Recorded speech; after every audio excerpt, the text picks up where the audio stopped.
খেলা কিন্তু বৃষ্টির কারণে হয়তো রাস্তা আমরা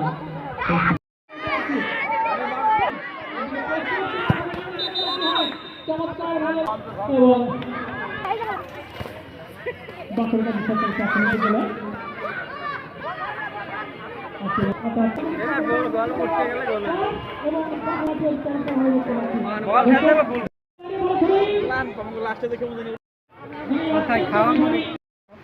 তাই দেখি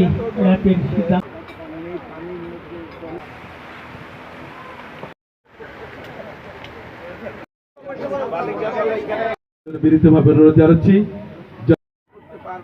সেই আশা রেখে